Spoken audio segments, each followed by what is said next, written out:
बात 11वीं सदी की है। राजा प्रसेनजीत ने बहराइच के राज्य की स्थापना कर ली थी। ये एक संपन्न राज्य था। अवध गजेटियर के अनुसार बहराइच के महाराजा प्रसेनजीत के घर 990 ईस्वी के माघ माह की बसंत पंचमी के दिन एक पुत्र ने जन्म लिया। पिता ने पुत्र का नाम सुहेल देव रखा। आगे चलकर महाराजा सुहेल देव ने अपने साम्राज्य का विस्तार पूर्व में गोरखपुर और पश्चिम में सीतापुर तक किया। महाराजा सुहेल देव का वर्णन फारसी में लिखे ऐतिहासिक उपन्यास मीराते मसूदी में भी विस्तार से मिलता है। उनकी वीरता से प्रभावित होकर गोंडा, लखनऊ, बाराबंकी, फैजाबाद, उन्नाव, गोला और लखीमपुर के राजाओं ने उन्हें अपना महाराजा घोषित कर दिया। हिंदू गौरव की रक्षा के लिए महाराजा सुहेल देव पासी के नेतृत्व में कई युद्ध भी लड़े गए।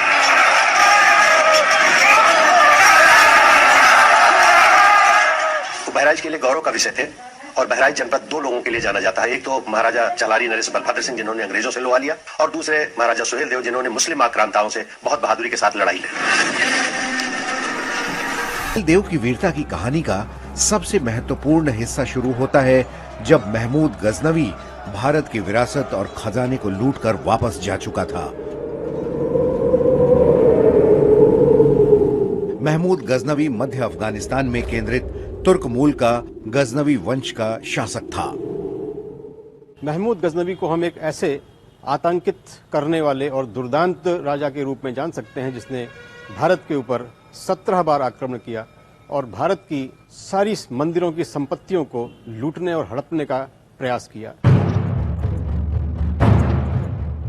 महमूद गजनवी की मृत्यु के बाद उसके भतीजे सैयद सालार मसूद ने भी अपने चाचा की तरह गाजी कहलाने के लिए भारत पर हमला बोला।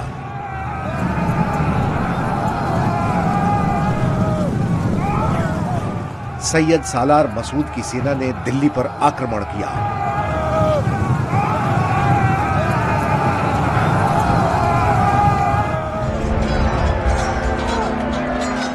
अब अगले पड़ाव थे हिंदू धर्म के केंद्र अयोध्या और वाराणसी। सालार मसूद की विशाल सेना ने क्रूरता और कत्लेआम कर दहशत फैला रखी थी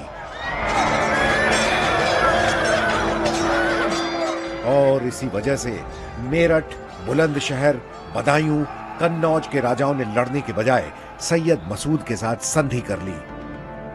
कई राजाओं ने इस्लाम तक कबूल कर लिया था। एक राजा टिपराहा, उनका जंग बहादुर सिंह थे जिन्होंने बाद में अपना नाम बदल करके ठाकुर मोहम्मद अली रख लिया। नानपारा के राजा जिन्होंने अपना नाम परिवर्तित करके सादात अली रख लिया। तो ये गद्दार मानसिकता के राजा थे जो कन्वर्ट हो गए थे, अपने राज्य को बचाए रखने के लिए उनकी शरण में चले।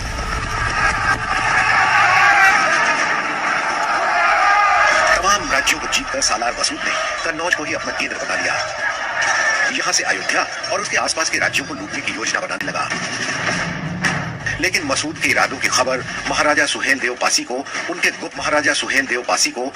गुप्तचरों ने पहले ही दे दी थी। अब यहाँ पर प्रश्न यह उठता है कि सैयद सालार मसूद ने सुहेल देव पर आक्रमण क्यों किया? बहराइच में उसके आने का क्या उद्देश्य था और वो किस प्रकार बहराइच को विजित करते हुए अयोध्या पर आने की इच्छा रखता था? इस कहानी को जानना नितांत आवश्यक है जिससे कि हम ये जान सकें कि सुहेल देव ने अपनी वीरता का परिचय किस प्रकार। तमाम राज्यों को जीतकर सालार मसूद ने कन्नौज को ही अपना केंद्र बना लिया। यहां से अयोध्या और उसके आसपास के राज्यों को लूटने की योजना बनाने लगा। लेकिन मसूद के इरादों की खबर महाराजा सुहेल देव पासी को उनके गुप्तचरों ने पहले ही दे दी थी। अब यहाँ पर प्रश्न यह उठता है कि सैयद सालार मसूद ने सुहेल देव पर आक्रमण क्यों किया? बहराइच में उसके आने का क्या उद्देश्य था और वो किस प्रकार बहराइच को विजित करते हुए अयोध्या पर आने की इच्छा रखता था? इस कहानी को जानना नितांत आवश्यक है जिससे कि हम ये जान सकें कि सुहेल देव ने अपनी वीरता का परिचय किस प्रकार और क्यों दिया। दूसरी तरफ आने वाले खतरे से सुहेल देव सतर्क थे। अपने गुप्तचरों से निरंतर मसूद की योजना की खबर भी ले रहे थे। मसूद के आक्रमण का कड़ा जवाब देने के लिए आसपास के सभी राजाओं के पास महाराजा सुहेल देव ने संदेश भिजवा दिया था कि मसूद की 1.5 लाख से ज्यादा की विशाल सेना का सामना लामबंद होकर ही किया जा सकता है।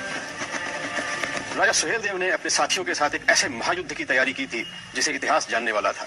लेकिन युद्ध के कुछ नियम होते हैं जिनका पालन सुहेल देव ने किया, लेकिन आक्रमणकारी सालार मसूद ने उसका पालन न करते हुए आधी रात को आक्रमण किया, जिसका अभ्यास इन राजाओं को नहीं था।